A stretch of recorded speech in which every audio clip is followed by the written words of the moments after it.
Ray Dalio is here. He is the founder of Bridgewater Associates. He created the investment firm in 1975 out of a two-bedroom apartment in New York City. Today, the company manages roughly $125 billion in global investments. Its clients include foreign governments, sovereign banks, central banks, and institutional pension funds.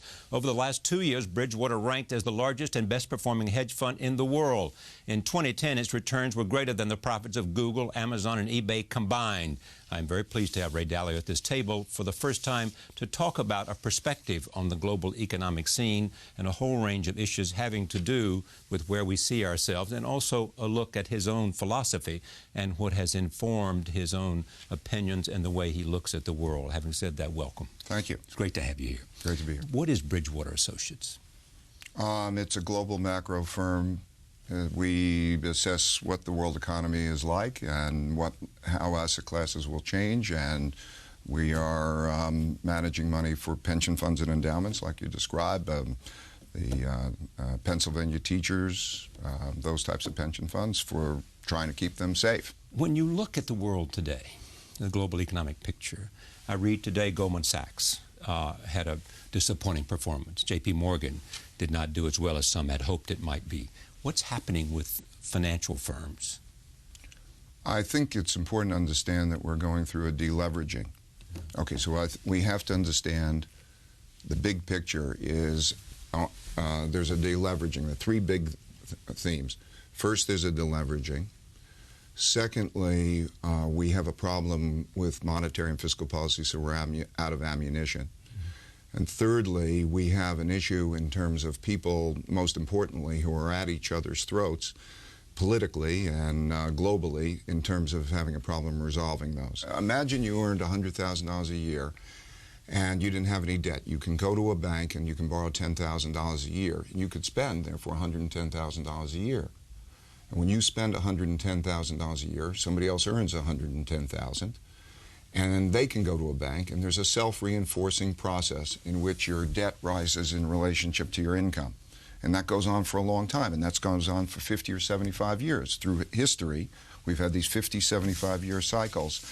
And then you reach a point where you can't anymore get more debt, and the process starts to change, and you can't leverage up. Traditionally, the private sector leverages up. We leveraged up, and we got to a point in 2007 where we had a bubble. And that same sort of bubble that happened in Japan, same sort of bubble that happened in the Great Depression, meaning we reached our debt limits. Europe's reached its debt limits. So then we begin the process in reverse. As you can't spend as much, somebody else's income falls. And that process works in reverse. So we're in a deleveraging. So I think that this is important globally. That's what Europe's in. So when we deal with Goldman Sachs, or when we deal with banks, or when we deal with Europe, I think you could break the world into two parts. There's the debtor developed world, which has reached its debt limits and is going through a deleveraging. And then there's the creditor emerging world, the countries like China, which are competitive and are beginning to have those big surpluses, and they're lending us money. And so we have this big imbalance in the world. You can break the world into two parts: debtor developed countries and emerging creditor countries, and they have a big imbalance, which is a debt problem. That's the nature of the beast of what's going on. And how long will the deleveraging take place? 10 years? These take place over 10 years. The key is to spread it out as much as you can to make sure that it's not disorderly. Let me talk about the dysfunction issue. We can't solve our problems domestically in the United States, our economic problems, unless there is some sense of respect for other people's views and some sense of being able to come together and find solutions that are in the interest of the country, not necessarily always in the interest of the ideology or the party. Yes, and I think that's the problem so pervasively. We were talking about culture. It is when people disagree, and you can take thoughtful people disagree, you have then the potential of learning a lot. If people who are disagreeing can say, why do we disagree, and work through that conversation in an intelligent way to try to find out what's true, you can learn, you can make progress. It can be a fabulous thing. When you instead have people who are talking behind each other's backs and all criticizing and all looking for blame, this is a problem. I think the real question is how we approach those. Can we approach that in a thoughtful way in which we work that through? Let's say, for example, the government budget balance. Right. the government budget balance, if you raised taxes, if everybody just sucked it in a little bit, you raise taxes by 3%, you cut spending by 3%. I'm using 3% as an example to say not much. Everybody should be able to pay 3% more, or you should be able to cut your expenditures by 3%. If the government did that? If the government did that, they would eliminate half the budget deficit.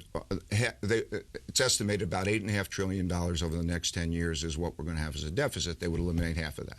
Now, can't we... Over how long a period? Next 10 years. Next 10 years, all right. Now, I'm asking you, can we, if we could have every American pay, can everybody pay 3% more? Can everybody just spend 3% less? You can make a heck of a contribution to that. Instead, we have a division that's going on in which we, the basic division is Republicans will say that we shouldn't raise taxes. Or even reduce deductions. Or even reduce deductions. In that way of raising taxes. So we can't pay more. And Democrats say that we must raise taxes because we can't cut the spending. Right. Okay, so the delineation that as we came into that was the debt limit issue. That remains the debt limit issue, and there's vested interests involved. 70% of the taxes are paid by the top 10% of income earners, income taxes. So what we have is a division here in which there's not a coming together, I believe, and that means that in a deleveraging at a difficult time, we're not dealing with it in the best possible way, but it's human nature.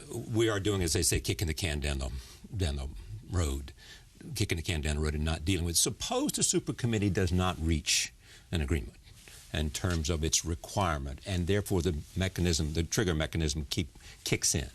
What does your team think about that, and what the impact will that be? Charlie, I'm meant to be a realistic person, and sometimes when there's concerns, it's difficult to talk about difficult situations. So I want to try to answer your question as honestly as I possibly can. But I want to say that I'm very concerned not just of that fuss. I do not believe that we will find a political solution. I think that would not be. I'm pessimistic about that. So you have the same opinion that Standard & Poor's had when they reduced America's credit rating. Right. Essentially. So I think, and by the way, I think it's very important to understand that the government debt is the terrible, challenging issue that we should talk about, maybe. But also, more important is the private sector debt. So that resolving the public sector debt does not resolve the problem. That individuals face the same problem, meaning that they're overly indebted. And because they're overly indebted and spent a lot of their consumption was through borrowing, and they had it was like if you borrow, you have a party and everything's good and you have a prosperity and you have your party, you hire the caterers, they're employed and everybody's happy. So that there's a private sector debt issue at the same time as a public sector debt. They're both. So if you resolve the budget deficit, you do not resolve the private sector debt issue. Both of those things mean we're both overly indebted. We cannot, the amount that we owe and have promised in its various forms can't be paid. Now we can accept, is that right or wrong? But I think we need to talk about forthrightly whether that's right or wrong. And if it's right, and I believe it's right, then we have to talk calmly and logically about how we can approach that and deal with it in the best possible way without having this battle of one side or another. Like the issue of, is it better to have austerity or stimulus? The basic problem there is that there's not a quality conversation on the subject. So if people who disagree could sit down and work, and on a television show or something, work through how does the machine work, how does the economic machine work, what does it mean to each of those, how has it worked in the past, so that they can understand what exists, get past the ideology part of it, and get on with trying to say we have this very difficult situation, and how do we deal with it in our best possible way together. We can't solve the problem easily because we still have too much debt. But we can move forward in being able to make the best of it. We can spread it out. We can keep orderly. We have a situation now in which we have a very severe situation, not only because we have a deleveraging going on, but we have a situation in which monetary policy cannot work the way it worked in the past, that fiscal policy will not be stimulative. So neither the private sector nor the public sector. And to interrupt for a moment, some people say that they describe that as there are no more tools in the toolkit. There are no more tools in the toolkit. In terms of fiscal and monetary policy. Yes. So number one is we have a deleveraging. Now that deleveraging means we're going to have more debt problems. You're going to see no matter what is solved in Europe, you will have a deleveraging. Banks will lend less. And lending less will mean a contraction. That is what I believe is the case. We should talk about whether or not that is the case. Thoughtful people should discuss that. If it is the case, we should then approach how do we deal with that. Now, so I'm saying I believe there's a deleveraging going on. There are no tools in the toolkit, and everybody's at each other's throats. So that there's not a quality conversation of what is true, how do we best handle it. We have had that debate about, the need for growth, which would be a stimulative impact on the economy, and at the same time, a need to reduce spending because of the debt and the deficit as well as the long-term debt. You need also to make investments for the future in terms of science and research and a whole range of issues so that this country can be competitive around the world. Make sure it trains scientists and doctors and people, who make a positive long-term contribution to the economy. What is your own analysis as to how we find the right balance between austerity and growth, or austerity and stimulus? I think it just comes back to the fundamentals, same for us individually. The economics for a government work the same as the economics pretty much for the individual. That whatever we expend money on, we have to make sure, there are certain things that are critical. First, you have to make sure that it produces an income to pay it back. Mm-hmm. Investment. In other words, in some fashion or another, what we have to do is make sure that when we put that money out and let's say we build infrastructure. I believe that you can build infrastructure. I believe that you can hire people unproductive people now who are idle. I think the worst thing now is not only the economics of it, but I think the social impact of individuals who are not working, are living beneath their potential. Is a dangerous thing. It's a social tragedy. It's not good for them. It's not good for the society. It's a cancer that exists. They have to be made productive, but you can't waste money doing it. So those jobs, whatever they may end up being, or those investments, have got to have a payback. And then, did the stimulus program that was enacted by the Congress after this president assumed office, did it make a contribution to growth at all, as far as you're concerned?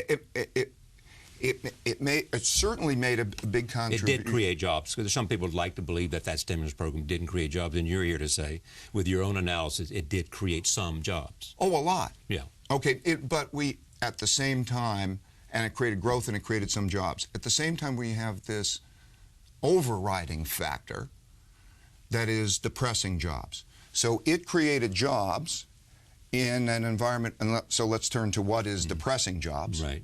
Okay. What is? What's depressing jobs is that the world supply and demand for labor has changed. In other words, there's a lot more people working as China came on and India came on, and they are competitive. The world supply of labor has increased, and technology has had an effect.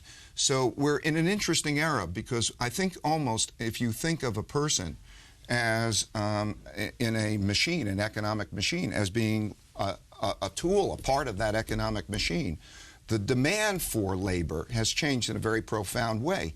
It's an interesting question.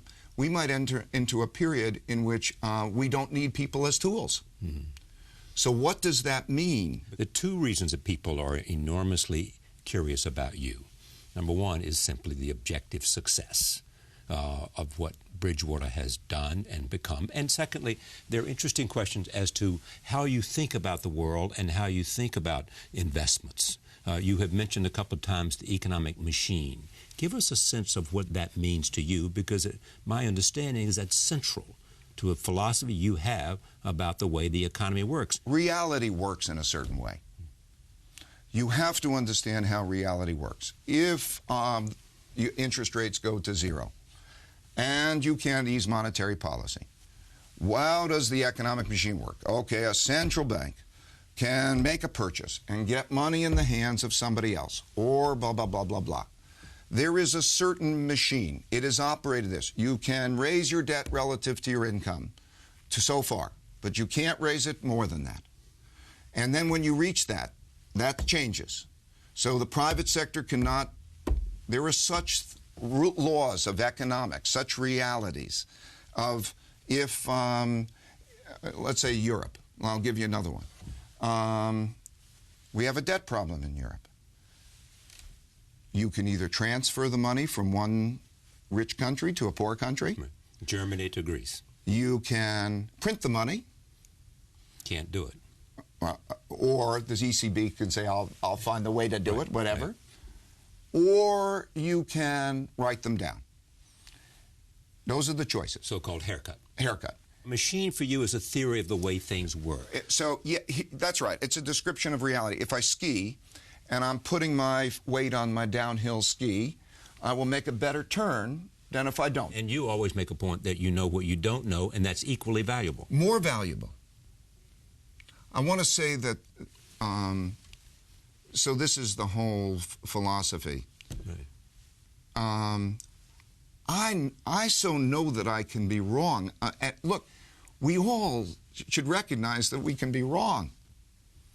And if we recognize that we're wrong and we worry about being wrong, then what we should do is have a thoughtful dialogue. Okay, but so the way I get to success, it's not what I know. Okay, I mean, I've acquired some things that I know along the way, and they're helpful. It is. But it is. It's not what you know, but it is. It's knowing what I don't know, or worrying that I'll be wrong. That makes me find. Well, I want people to criticize my point of view. I want to hold out. Right. Say I think this, but I may be wrong. And if you can attack what I'm saying, in other words, stress test what I'm saying, I'll learn. So that everybody knows. So therefore, people will be free to tell you what they think. Of course. Because you know that it will not be held against you, and you can benefit from it. That's right. Right? So anybody in a meeting at your company can stand up and say, Ray, absolutely, you're absolutely wrong. Of course. And you have not been precise, and your assumptions are flawed. Oh, it's so essential. Right? There's the number one principle at our place is that if something doesn't make sense to you, you have the right to explore it, to see if it makes sense. I don't want people around who do things that they don't think make sense, because I'm going to have not thinking people. Right. So that they have not only the right, they have the obligation. Don't walk away thinking something's wrong. Failure teaches you more than success? Of course. Like, one of my favorite books is Einstein's Mistakes. Right. And because it showed you that even Einstein, the most brilliant person of the century in common judgment, made mistakes. The great fallacy of all, I think, of all of mankind practically, I mean, it's a big statement, but the great fallacy is that people know more than what they do, and there's a discovery process. And so when you look at, that's the process for learning. The process for learning is to say, I don't know. Like, I'm totally comfortable being incompetent. If I like being incompetent. I don't mind being incompetent. If I don't, how much can you be competent about? And so that whole notion of, do you like learning? Do you like finding out what's true and building on it without an ego? And that becomes the problem. How many statements do you listen to people that begin, I think this, I think that where they should be asking, I wonder. What's in here? And why did you write it? Because you wanted people who come to work with you to understand what your own philosophy was about openness, about management, about dialogue, about the machine. Yes. Some of that. So what? I think every place has to have a culture. Right. And culture is the values, what values are living out. And so, for example, the number one value is it has to make sense to you, we have to talk about it, we have to work it through in a non-egotistical kind of way. And so it's an unusual place and it's an unusual culture. Are you offended when people sometimes label it a cult? I think a cult, when I think of a cult, it means believe this. And it's the opposite. Yeah. You take it from on high. In other words, a cult means, somebody's telling you believe this. Because I said so. And follow it. Because I have a superior wisdom. Okay. It's exactly the opposite of that, right? The number one principle is don't believe anything, think for yourself. And now let's go through a process of what is true together. But we can't stop that with ego. We can't let that barrier stand in our way. So we're going to live in a culture in which we can do that, okay? Now, that's the opposite of, it's a belief system. In other words, I will ask you, do you believe that we should operate this way with each other? Okay? If you want to call that a cult, I think it's the opposite of a cult. It means think, right? Speak up. Don't hide it. Don't talk behind people's backs.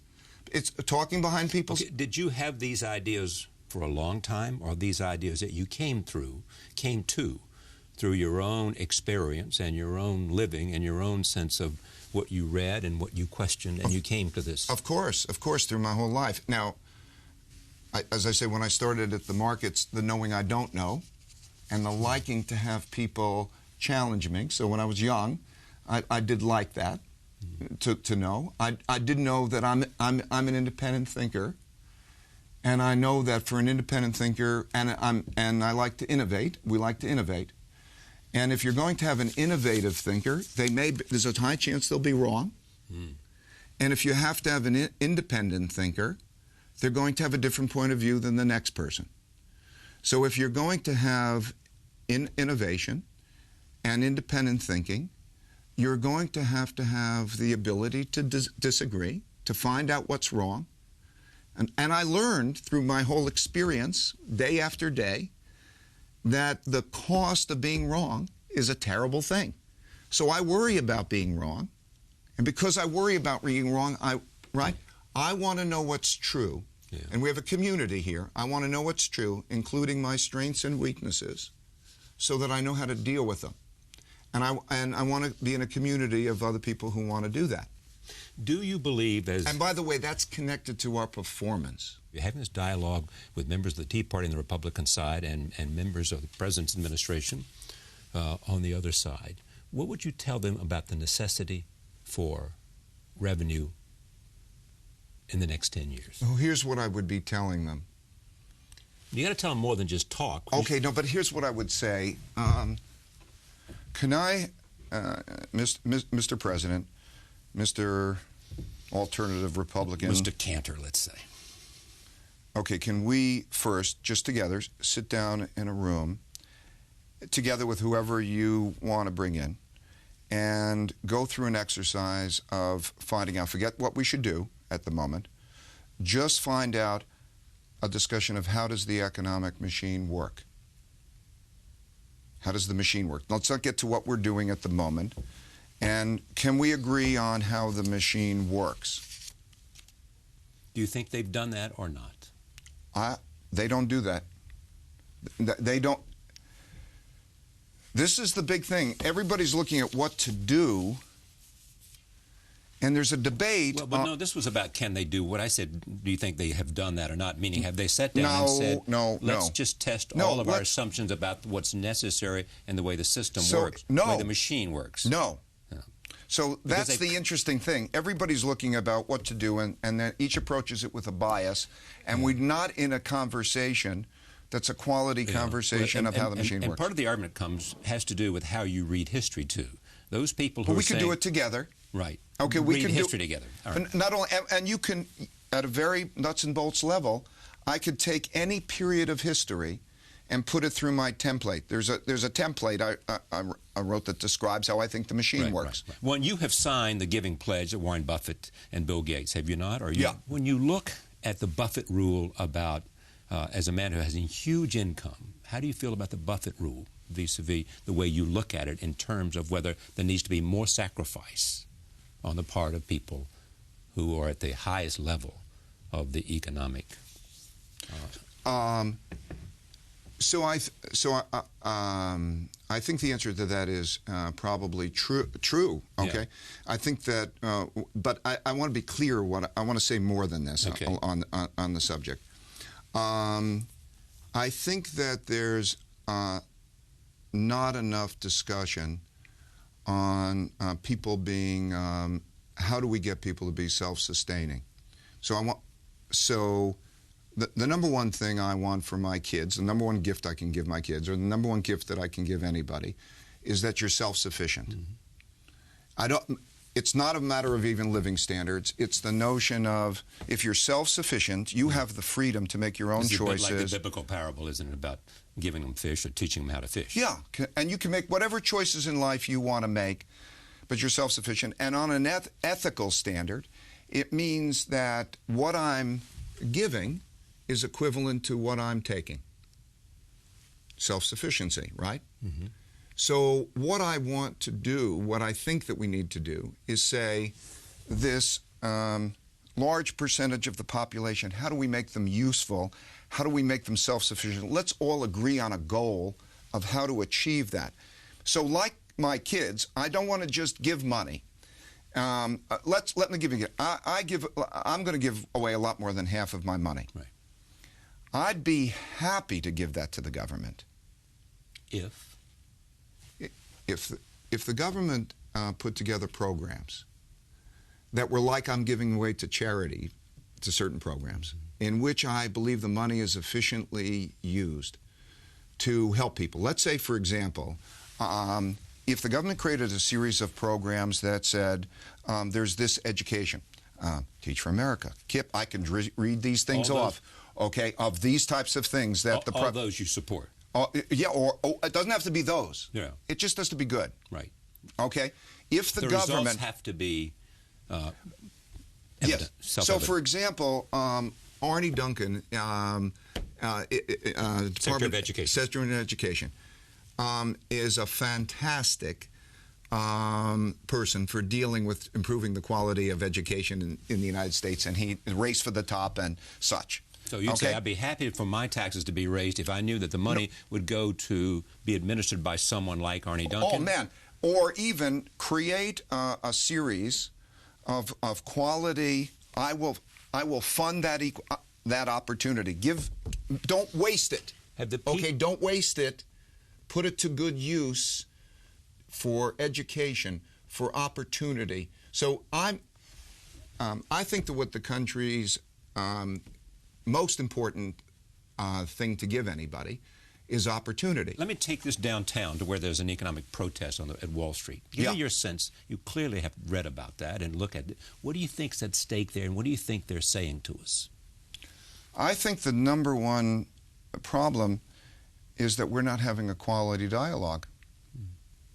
So I wish that I could sit down. So somebody should be listening and... No, we get together. Sit here in a room like you with those thoughts and understand what's going on and what's true. So, for example, on that particular case, I don't know that I adequately know the various points of views that are behind it. Right. I certainly understand the frustration. I understand the dilemma. I understand that there's discontent. Discontent about somehow feeling that. So it seems to me some people did better because of the way the rules were, or some people did better because they had power to influence Washington and they didn't. And so I think we need to work ourselves through that. Sorry. No. Go ahead. Okay. Finish. So I think that not only do we have to work ourselves through that, I would say the question really is also a question that should be designated for our legislators, our government, because if the government makes the rules, people will either did they break laws or did they not break laws? This is a question of how should behavior be managed. Like I think I did everything right. I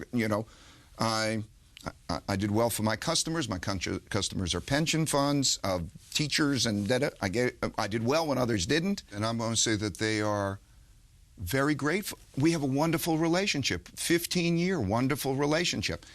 What happens is I happen to earn 1/5 of the profits. Right. So then, being 20%. Okay, I earn 20% of the profits. And you take a 2% fee for doing it. Yes, what covers my overhead and a bit more. Right. But anyway, I earn this money as a result. Very similar to, I would say, any of those companies you mentioned, eBay and so on and so forth. I pay about 1/3 in taxes. I give away about 1/3, and that's what I do, and I follow the law. And if I'm doing something that is incorrect, that they think is incorrect, I'd like to know that, and I would also like to say, should those laws, is that right or wrong? You want the people who work for you to tell you exactly what they believe and to be able to document the fact that it's not just what they believe, but it's what they have discovered. And you want to test those ideas in the marketplace of your own firm before you go off and act on those assumptions, correct? Yes. So what is it telling you now if Greece defaults, and whether that has a contagion ability to leap across the Atlantic and have some influence on the U.S. economy? What is it telling you, about whether China, for example, can maintain the level of economic growth it's had and avoid the kind of social conflicts that might exist in that society? What does it tell you, about emerging nations and what it is that, what impact they will have on commodity prices? And what does it tell you about, the future of the dollar as a currency? All those kinds of issues. You got a bunch of questions. No, I know I do. I'll do the best. Right. I'll do the best I can in my remaining minutes. Okay. I would want to say that there are two worlds. There is a debtor developed countries, and there's emerging creditor countries. Classically, the United States and China. Right. One is a creditor, one is a debtor. We're still borrowing, we're still in debt, they're still earning. Then those two worlds can be broken into two, those that can print money and those that can't print money. So now when I'm giving you the total answer in my remaining minutes, Europe a lot of it can't print money. Therefore, it will have to deal with whether there's a transfer of wealth. There's a limit to that transfer of wealth. And so we are going to deal with the question of whether they will print money or get the haircuts. I think they'll do both. Right. When looking at China, because they can't raise interest rates because of their existing monetary policy, is that they can't control credit growth in the normal ways that we control credit growth. So there's a credit bubble emerging there. Mm-hmm. And in other words, there's the quality of lending, and it's bypassing the credit system. And that's something that the Chinese will need to get a control of because it's a dangerous thing. And so that creates their risk. If I take then the United States, we're in a position in which there is this deleveraging. Deleveraging is risky. So, for example, banks are leveraged about 12 to 15, 17 times. Right. 15 times is a round number, depends on the bank. They're leveraged 15 to 1. And if they go down by 1/15th, we have a capital problem, and we're in a deleveraging. Those problems, bank crises that have existed every 10 years normally, we can have a problem. We don't have the ability to have the same effect of monetary policy as we did before because a central bank, when it's monetary, it can buy a bond. Right. It can therefore buy the bond. It gives that money to somebody who sold the bond, right. And they were going to buy something like a bond. Getting it in the hands of somebody who spends it on cars and houses, who really is probably too much in debt, is not an easy thing to do for monetary policy. So monetary policy is not as effective. And then we have this social tension. So we should be able to, there's this downward pressure of the deleveraging. We should be able to grow at a rate that's comparable to our income growth if we keep orderly and we work this through and everything is orderly. That means something between like 1.5% or 2%. We should be growing at maybe at about the 2% vicinity. The problem with the 2% vicinity is that the unemployment rate remains the same or can trend higher. That produces social pressures. That produces tension, which itself means that you can have a situation analogous to that which is existing in Greece. And the more social pressure you create, the more tension that is existing and emerging in various ways, not just the Wall Street piece, but is existing in Spain. So if we can keep orderly and not argue with each other and not do disruptive things, and we don't go down, okay, and grow at that 2%, you know, maybe then it'll be okay. If we have disruption and we are not able to have a monetary policy and we can't have fiscal stimulation and you have a problem of what do, you can't recapitalize the banks. I mean, if you should happen to need to recapitalize the banks, you can't have a TARP program again. Politically not feasible. Politically not feasible. So you have to have a plan. You need to be thoughtful, I think. How do you create that plan? And not only, it's a theoretical thing when I say how do you create a plan, because you have to be able to have agreement to implement the plan. You can't have people at odds. As I say sometimes to policymakers, my job is much easier than their job. My job is that I just have to pretty much anticipate what's going to happen and be one step ahead. Now, it's not an easy job, but it's an easier job than policymakers who have to do that. They have to then find a solution for the bad stuff not happening. That's not easy to find solutions. And then even if they had solutions, they have to get that solution through the political system, in which there's this everybody saying that you can't do that, whatever that is, and everybody blaming each other. Are you optimistic or pessimistic? I suppose if I was fit, I'm concerned. I think it's a test of us. It's a test of us in our society. It's a test of us. On that note, thank you for coming. My pleasure. Thank you for having me.